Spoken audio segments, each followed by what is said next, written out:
And so today, because the regular season of the inaugural NSL year has concluded, and we've been doing these best ofs, the match week, every single week, pretty routinely, I think, save for the last 2 weeks of the season.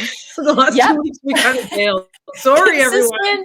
But yes, things got a little bit busy. Full plates, I think, for all three people here. But here we are, and we have the best 11 of the season for you. I mean, the season concluded. I don't mean to say that it was anticlimactic, but in some ways it was, because AFC Toronto, if you've not seen them celebrate all over your feeds, they were the much deserving winners of the Supporters Shield, and that presented to them by the Vermilion Vanguard, the supporters group, one of the first kind of founding groups in the league. So that was great to see. But this is our best 11. So I'll go through it quickly. And then, because prior to pressing the record button and on our WhatsApp group, Shireen and I got into a little bit of a debate. So there are going to be things that we don't agree on here, and we want to hear from you. If you don't agree with our take, and I've shifted the formation a little bit, it's a very reminiscent of AFC Toronto in a 3-5-2 here, but I'll just go through it. And then I want to hear from both of you, Sigs and Shireen, and obviously broadcast fans, we want to hear from you as well, whether you agree or disagree. So this is our 2025 regular season best 11. So we've got Dajne from Ottawa Rapid in between the sticks. We've got Grace Storty from the Calgary Wild, Jaleesa Harris from the Ottawa Rapid, and Lucy Capadonna from the Montreal Roses in our back three. And we have a lot of attacking players we had to fit in, so hence the formation. Then our midfield five is from AFC Toronto, Kaylee Hunter, Nikki Small, and Emma Regan.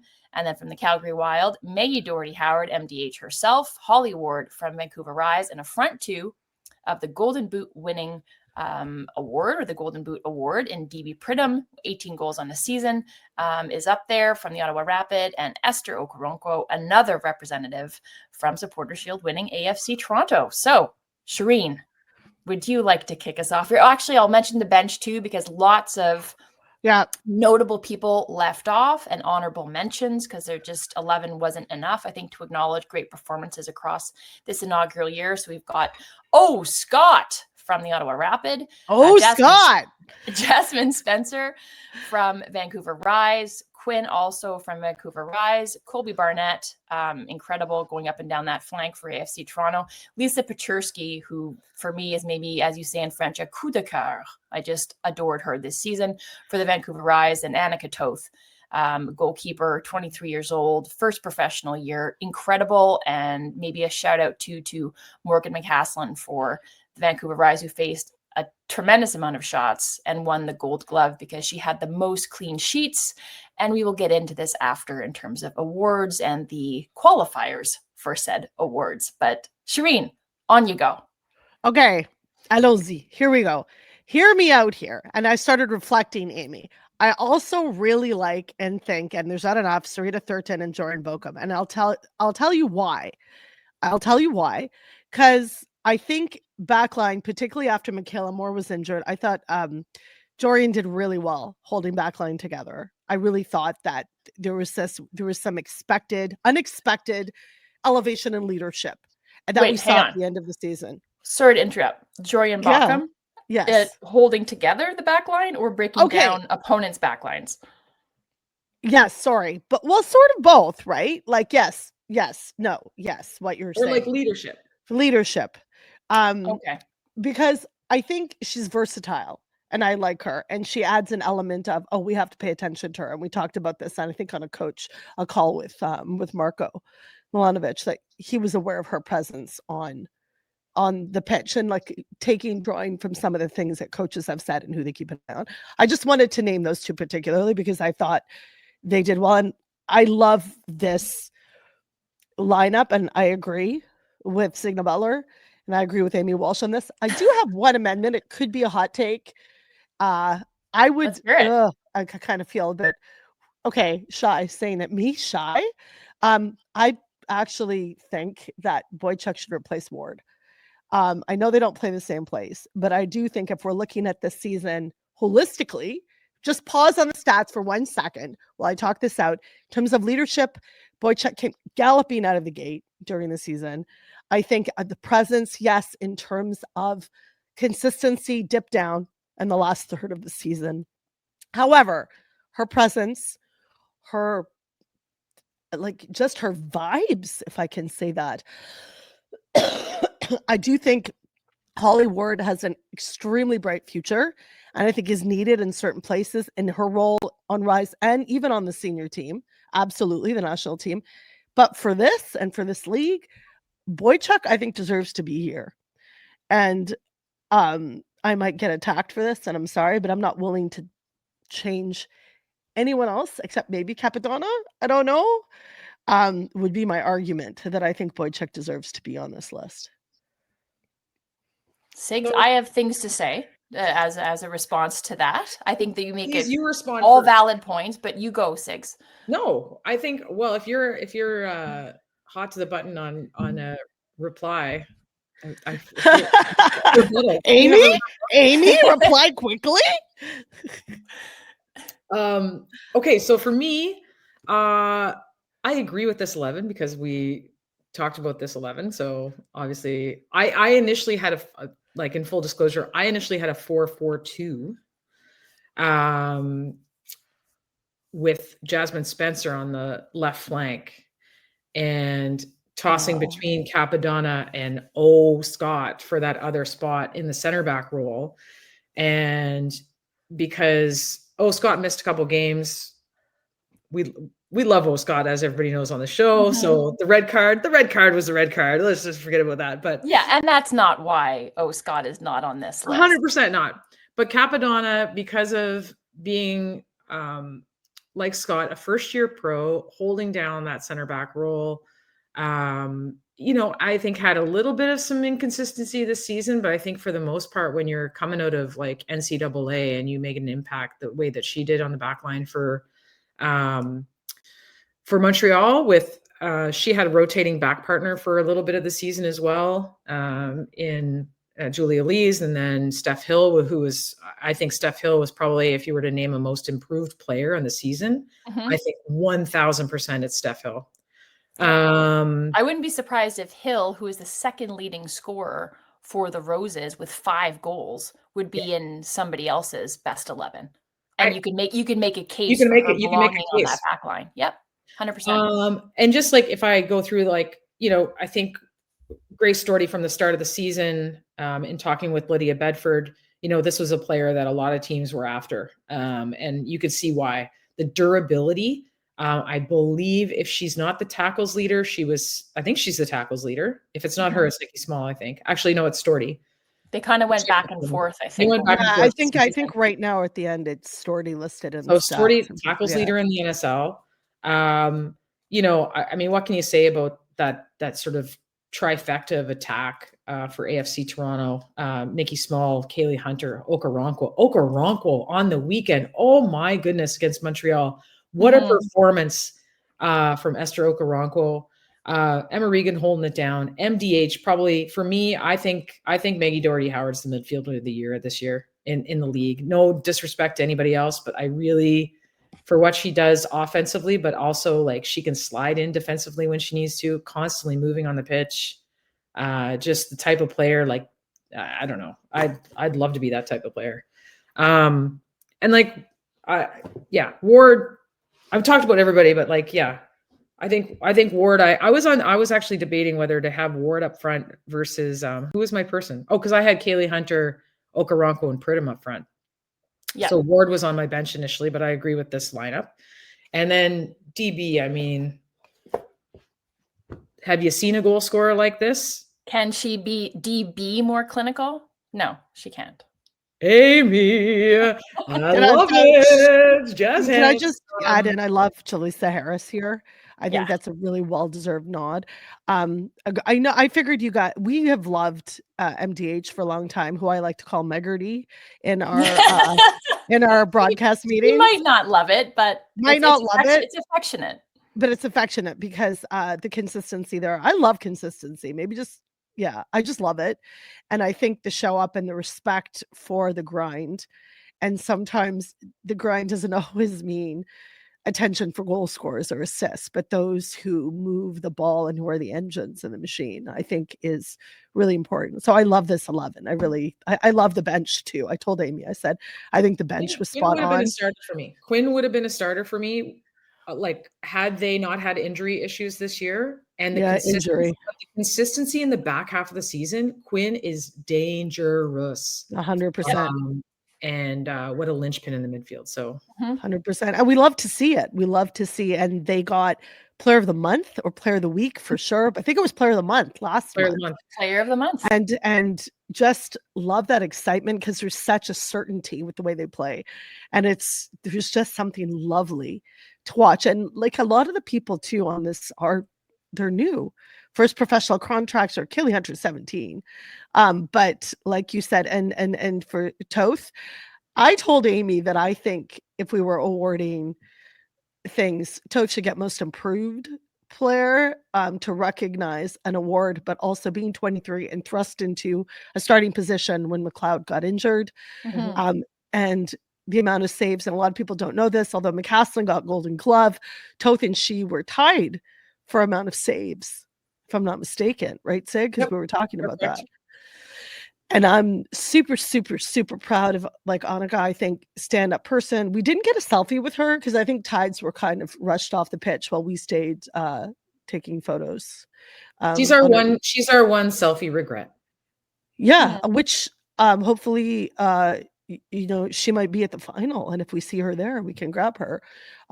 I can put a request and slide into the DMs and be like, hey, or because she's a keeper, I can collapse dive into the DMs. You like that? She's our keeper. That could be our broadcast award. It could either be like a young player of the year. I absolutely think it should go to Toth. Are we gonna do broadcast awards? Is that I want to? Yeah. Okay, good. Done. I want a hair award. Can we call it? Oh, sorry. Yeah, yes. Do a hair award. I want to do a hair award.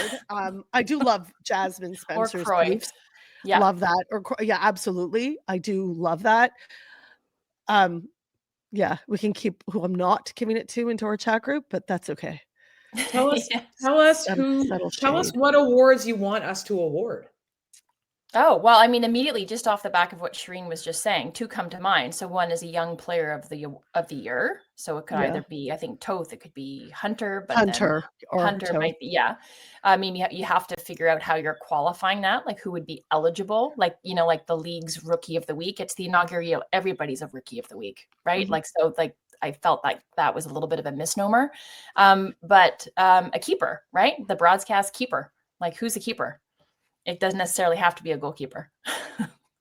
We can workshop all of these names. You know what I mean? A keeper. Yeah. But I just want to say, to loop back to the Boychuk Ward debate, I think here, and we've shoehorned some people into this formation, it's a little bit more top heavy, more attacking players versus defensive players. So apologies to defenders, to backlines, to defensive midfielders, because there's also Desi Scott, who to me was a revelation this season in like her form in her farewell game for the women's national team in Winnipeg. And then also which is what she brought day in, day out to the Ottawa Rapid, and obviously is retiring. But I think her legacy piece is unfinished, and I'm really excited to see what she does next. Same with Erin McLeod. But I mean, you got to talk about Toth and loop back there. And like in her first ever pro season, having the luxury of being a backup, first of all, to somebody who's a legend and an icon in Canadian sport, not just Canadian soccer, like Erin McLeod, and getting to learn from her every single day. Like that's pretty remarkable. But the Boychuk argument, I think you're 100% right, Shireen. Like I adore Boychuk, and it's for everything that she brings, not just the bullish kind of balshy. This is my Scottish mother-in-law uses the word balshy. It means you're slightly like thorn in your paw, not good humored, and you're going to just get your way regardless of who you leave in your wake. Like she is like that, and where she's physical, she's determined, she's unrelenting.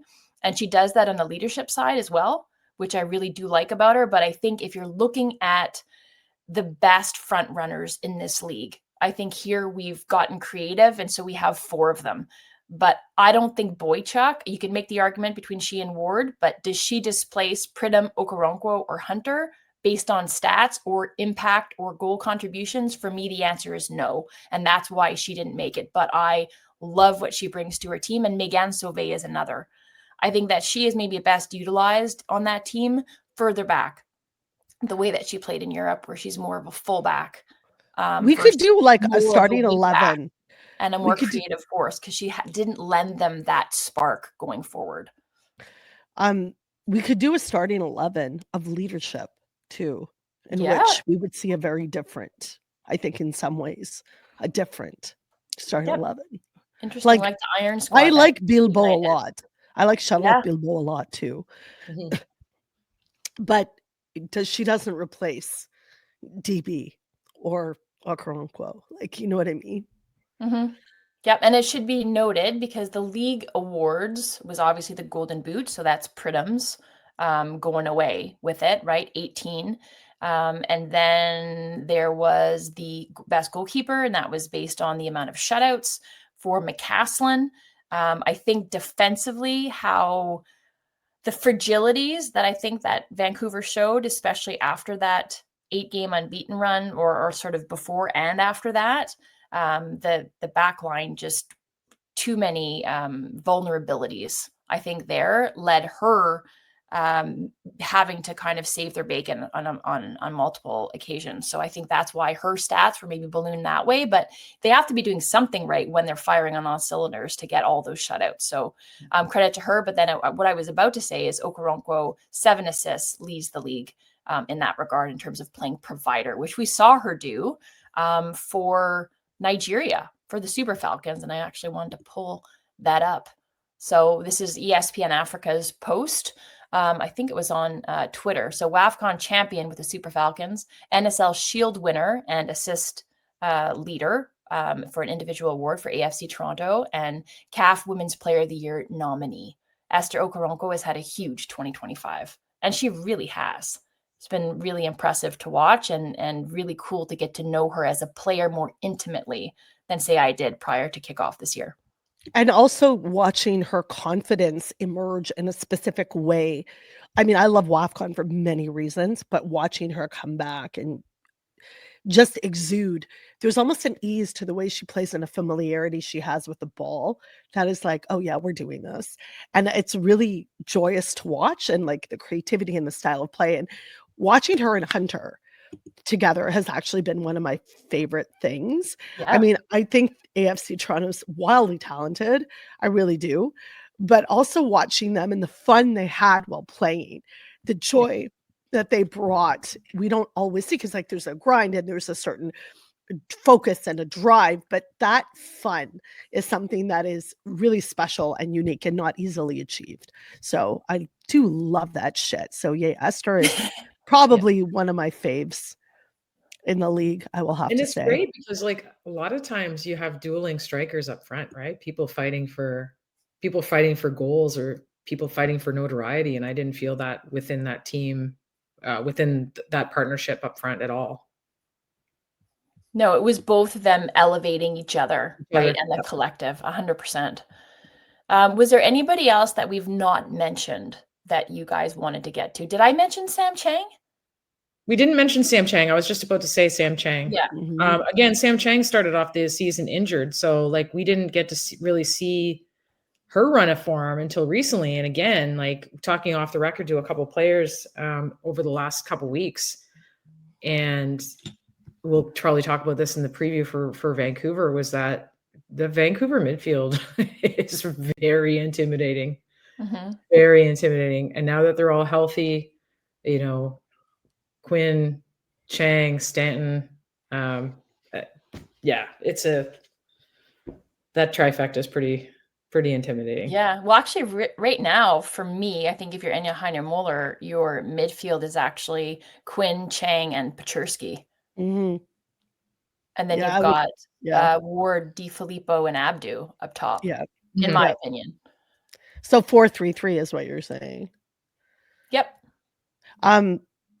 I would also like to point out, and this is backtracking just a tiny bit, because I like to like diverge. You can do Is that, my friend. a broadcast media award for me is tied with O. Scott and Jackie Sawicki.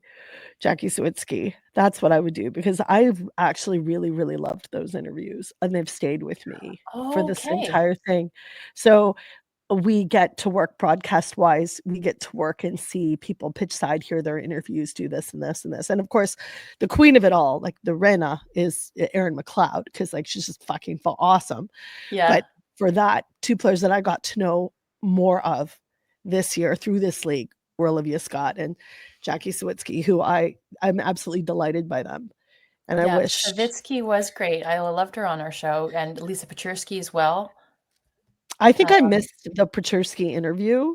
Okay. I wasn't there that day, but and Allie Hess, and Allie Hess too. You could chuck Allie Hess into this sort of underrated players, like the players she like. Maybe that's our 11, guys. Maybe that's let's the underrated players, underrated or like unsung 11. Unsung, because although we're the ones rating people, the irony of that. The work that Allie Hess does is like, it's unsung.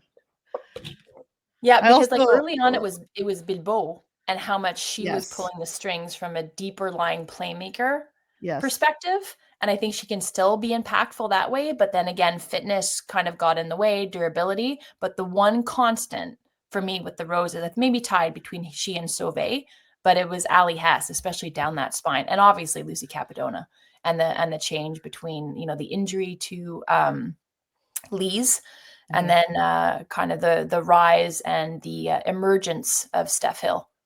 We could also do an 11 on unfortunate injuries, because if Shannon Wooler had not been injured, she would have been 11. No question. That's a good point. And so there's some that were cut short, right? Obviously, unfortunately, because we did see quite a few injuries this season. Yep, we did.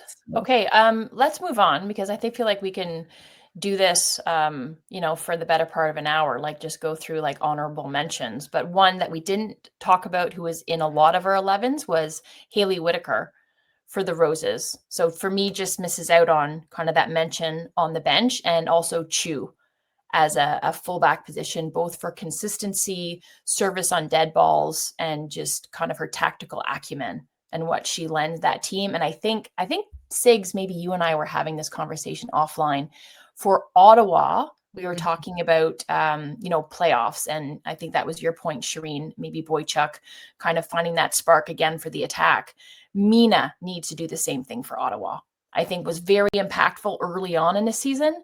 And I don't think it was as a result of the league and the opponents figuring her out and figuring out how to neutralize her, but she found less space to operate. And that was maybe the adjustments that were being made. You face each opponent 5 times. So you do see teams that are better equipped to defend the type of player that she is.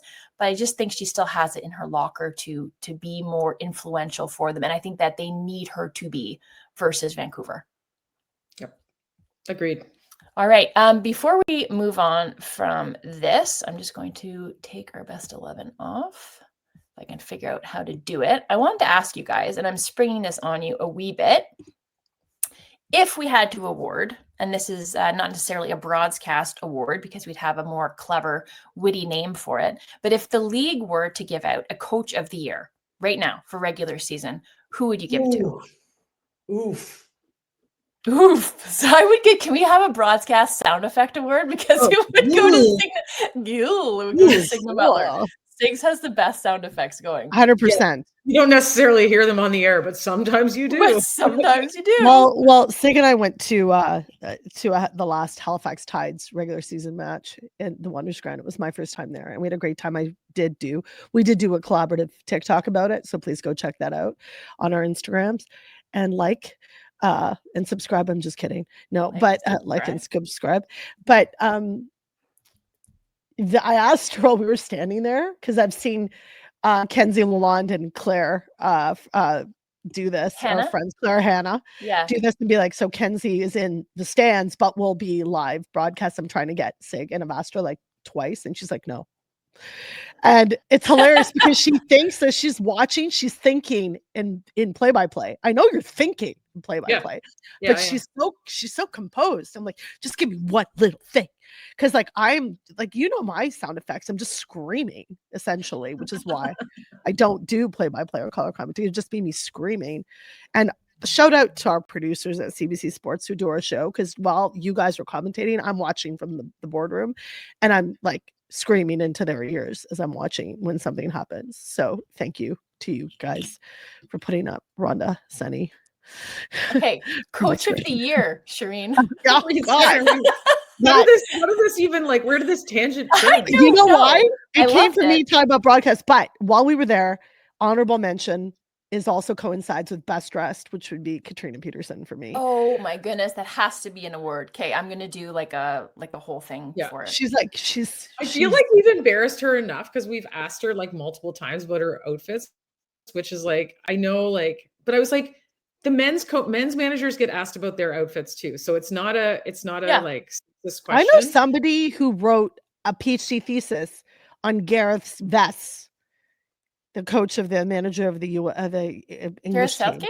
Southgate, his vest. Remember how he wears vests all the time instead of a three, like Kevin Blue, because Kevin Blue also wears a lot of vests. I've seen Kevin in enough golf shirts and college shirts, but my point is he does wear vests though.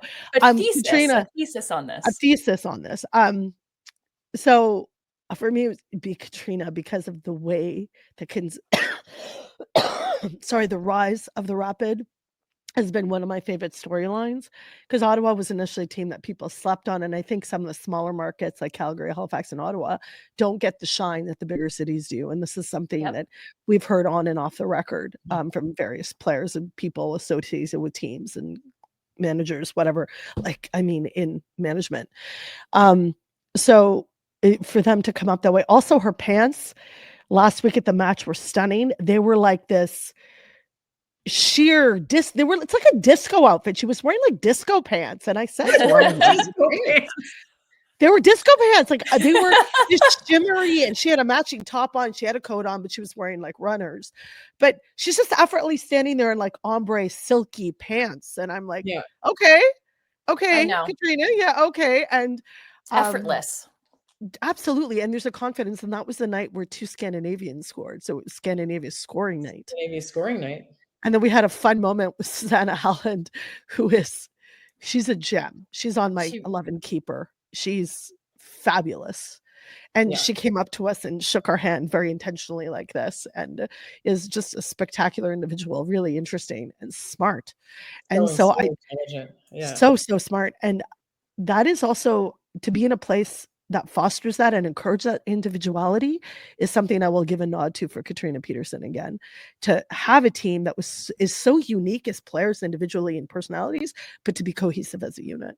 And again, Desi, you can point to Desi, you can, for that leadership, but that comes from the top, and to foster an environment where people are thriving. So for me, hats off to Katrina Peterson. Okay, before we hear from you, so that's your nod for Coach of the Year?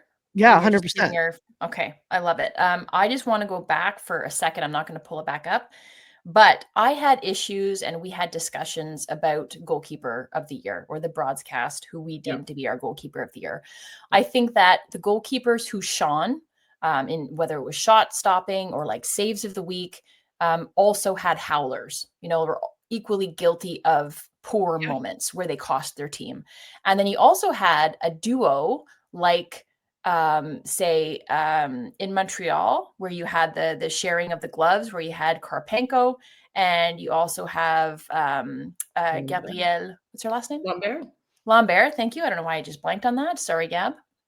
And so I think that was almost to the detriment of one maybe standing head and shoulders above the rest of the crop of goalkeepers. But you look at Ottawa, and I have to shout out the lovely Kate McKenna for this, because she used to be a goalkeeper for Queen's University, right? So my goalkeeper questions, I'm lucky to know some world-class ones with the women's national team that I sometimes bounce stuff off, like Karina LeBlanc or Erin McLeod, who we shout out a lot on this pod. But my new goalkeeper friend and sounding board is Kate McKenna. And Kate was talking about that 1-2 punch, obviously the injury to Molly Erickson early on, who was very, very strong. And then Dajana assuming the confidence and the aura, the energy that was required to backstop that team, to be very steady, to be very consistent over the course of a 25-match season and come up really big for them. And I think do a lot, not only in the way of shot stopping, the way she commanded her box, coming out for crosses, things like that. I think she can improve a little bit, but her distribution. And I mean, you only have to look as far as the last time or 2 times ago, I think that they was the Vancouver Rise's last home match, and the Ottawa Rapid rolled 3-0. And that first goal was completely engineered by Dajana. Yeah. That Good long point. ball, That was- DB Pridham. Yeah. So anyway, shout out to Kate. I didn't want to forget because I initially forgot when we were talking about her 11. And she was, for me, that was like the tiebreaker or the nudge that I needed to give Dajana her flowers and put her on her best 11. So for me, Yes, coach of the year, Kate. yes. So shout out to Kate. And for me, coach of the year, I think it's hard to not give it to Milanovic. You have a team, it was very meaningful for them to finish first, finish tops after, a hard season, an arduous season. You face each team a lot. You have to make adaptations. He's stuck with a very tried and true 11. There was the trust in there. He had the depth, but did he have the same trust in the players on his bench? Could we argue no, but I think made hard decisions. And I think for me, coach of the year, just because of maybe a rocky beginning, and they're able to emerge and then just blinders on and just look towards the finish line, which right now is playoffs. So obviously it's not all sewn up yet, but they finished tops. And I think that's due to Milanovic and his leadership. I feel like I have to pick somebody else. You don't have to. Yeah, be the tiebreaker, Sig. Yeah, well, I mean, 1-2 in the table. I think you have. I think all of these coaches. It's been, and I will say this: it's been a pleasure to get to know all of these coaches this season as a commentator. We're on calls with them week in and week out, and the fact that they are, I think they keep things close to their chest sometimes, and that's fine. That's the manager's job. But they've also been very forthcoming in discussing decisions, discussing team culture, discussing their stars and their unsung heroes. And it's a lot of grind. These coaches have a big job. And the fact that they take the time to like talk to us week in and week out and answer the same questions week in and week out, I'm sure we drive them nuts. No, I know. Yeah. But I sound like I've talked about everybody on this starting 11. I could talk about every coach that we've dealt with this season too, like in the things that I liked about what they've done and the personality traits I like about them. But I do think you have to give a nod to probably one of the top 2. Okay. And I just pulled up the standings here for all of our people who are watching the pod versus listening, but go check out the standings. But it was AFC Toronto by a landslide. How many? 12 points clear at the top? Yeah. So I mean, that is very, very impressive. That's dominant. Yeah. Breaking the 50-point barrier. I think they've got the most goals in the league this year. I think at the end, that was a couple of things that Marko Milanovic has said that, there was still some things to play for at the final game of the season, right? You also don't want to go into the playoffs on a loss, even though you're going to end up, well, they would have changed who their opponent was, but yeah. Also don't want to give away too much because that's who you're going to play in the playoffs. So well, this is a tricky final game of the season, right? So I went back to some of our initial conversations early in the season, and I picked up something that Marko had said was that they want to bring with joy, play with joy too. And that's something that I really appreciated, because that's not often in a competition in standards like this easy to achieve or even to prioritize necessarily, right? Mm-hmm. It's not always the case. So I did appreciate that. And of course, it's easy to have fun when you're winning, but you're also on the defensive in a way that you have to just keep that position, and you have to be mindful and cognizant of the competition. But every time we chatted with him, there's some coaches also linguistically that you can be funny with. I found that Stephen Hart, when he came in, was really fun to chat with. And I just want to say that too. And Sig, I know you have a great relationship with him. That photo also made it into the TikTok of you and him and Hardy afterwards. And you know, there's a fun about Marco. Like there's a playfulness that I appreciate. Well, he said they wanted to play entertaining football. People want to see entertaining football, and they've been true to that brand all season long. And the other thing, and you know, there's been some beautiful football this season too. And I think Robert Rosatoyu of Montreal says, you know, women can play beautiful football. We're here to show people that women can play beautiful football, and we've seen a lot of it this season. Yep, and that's a good seg, I think, to the preview. So we'll do that maybe a little bit more in depth next week. But semifinal leg 1 will happen on Saturday, November 1st, 12 p.m. And that's all 3 of us on CBC. And then Tuesday, November 4th. So the lower seed Vancouver Rise host the higher seed Ottawa Rapid FC. So second seed, third seed versus second seed. And that's 7 p.m. Pacific time or 10 p.m. Eastern time on the Tuesday. But to your point, Signa, and this is why it's a good segue, I think that your 2 Danish coaches in Enya Heiner-Moller and Katrina Peterson espouse a similar philosophy of play. They want to have the ball. They want to dictate. They want to dominate the ball that way and really kind of dictate terms to the opponent. But the last time that Ottawa played Vancouver, I think you saw a more vertical Route 1 approach. And it brought them a lot of success because Vancouver were unable to cope with that type of, like, you know, assault right down the middle. And I think the back line really felt the effects of it. I don't think they have the personnel back there, since we mentioned the injuries that they've suffered. Like, it's pretty ridiculous when you look at that back line. So does Katrina Peterson take a similar approach in the playoffs? You know, and even if Enya Heiner-Moller is expecting it, what can you do when you don't really have the depth or the personnel to contend with it? They have so much pace. Ottawa has a ton of pace. That at that wing position, and they have so much flexibility in terms of who they can run. You know, you run 2 players for 60 minutes, you run 2 players for 30 minutes. You just rotate them, and you drill it home. You know, like you look at and it doesn't matter who those players are, right? Like they have different profiles as well. Like whether it's, you know, Downing and Belzile or Forbes and Fridland. Like it's just, they've embarrassment of riches in terms of. That's right. Okay. And then Shireen, did you want to talk about that other matchup? So that was a last regular season game where AFC Toronto came out on top versus the Roses. Do you see anything different happening in the playoffs? No, I think that the AFC Toronto has this really interesting ability to be able to lock in really fast. And I'm going to nod Emma Ryan as a huge proponent of that, and a captain who has truly impressed me, not only being Iron Woman of the regular season, but really focusing in and being able to say, okay, we can have fun and we can drown ourselves in whatever libation they were, you know, was being chucked around. But at the end of the day, that's what they're there for. I think the Supporters Shield really meant a lot to them for a variety of reasons, and it meant a lot to their community base of Vermilion Vanguard. But at the same time, like, the top prize is still out there, right? The championship is really important. Playoffs are a whole different breed. I'm really excited for these matchups. I'm not mad at them at all. And I love that on CBC Sports, the panel that I'm involved with, we get to do one leg of each.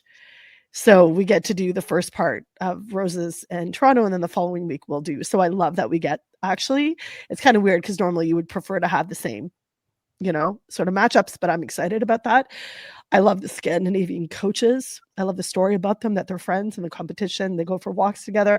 I still need to ask Katrina what show she's watching. I do want to know about that, and I will invite myself to the call. But as far as Montreal and Toronto, they've met enough each other. This will be sixth time they meet up. Yep. Right. We know what we think we can expect.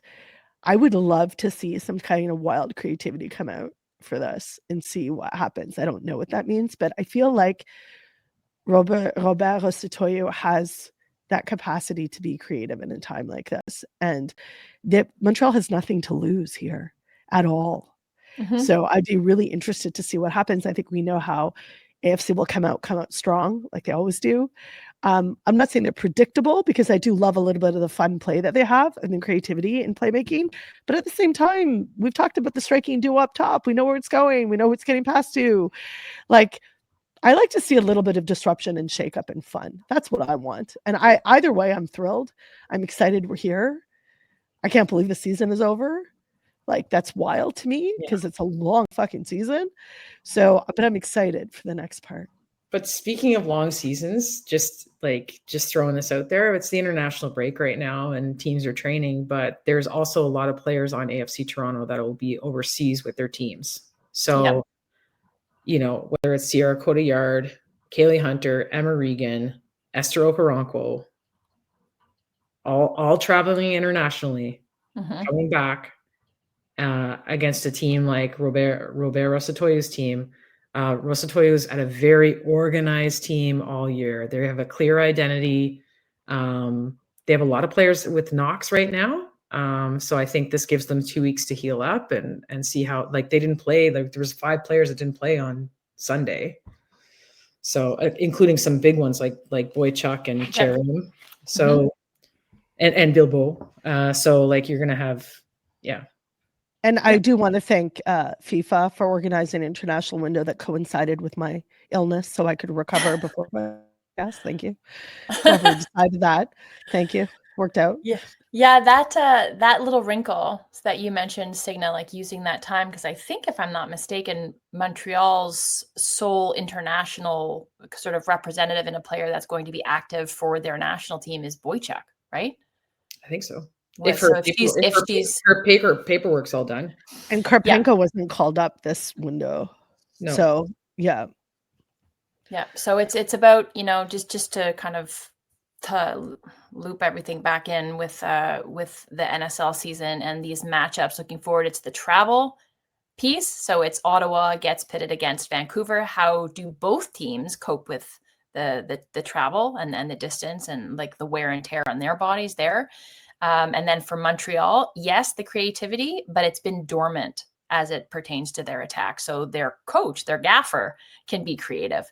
Can the people on the pitch execute in the final third? That's going to be the difference, because we know AFC Toronto can. I have one last award that I wanted to offer, and on behalf of the broadcast listeners and viewers and me, I'm just kidding, speak for them, but I would like to offer broadcast awards to the two of you. I have learned a huge amount this season from working alongside both of you. I'm your biggest fan, both of you, and Sig, I can't watch women's soccer without having you in my head. So when I ask you, self-serving, and I think you're the best play-by-play person, hands down. Sweet, thank you. And Amy, I don't know anyone with as much succinct technical knowledge as you, and you impart that so generously on all of us. So for me, this is the broadcast personal award to the two of you. It's been an absolute fucking honor. I know it doesn't end here because we'll have tons of shit to continue to talk about, but it has been literally an honor. And so I just wanted to say thank you. An award. Well, thank you, my friend, and thank you to the two of you, not only on the official broad. I don't like doing the heart thing. I hate doing it. Do you like this? Look, this is the Korean one, and it's small. You could just do that. My niece sent that to me, and I was like, "Does that mean I have crumbs on my fingers? What am I doing?" And she's like, "NTA." Okay, small. Okay, smile and do whatever heart, because I'm going to take my photo. Okay, do your heart scene. I'll do it. It showed hearts on the screen. I know, it's a Mac thing. So right back at you both. And for our official broadcast and getting to call games alongside you, Signa, it is truly a privilege and a joy every time. And Shireen, to get to sit on a panel with you, a delight every single time. And working with Kate, working with Andy, and everybody who's been involved, all the producers, everybody in that control room, all the coaches, all the players. Yes, all our makeup people, from Nat to Sylvia to Kate.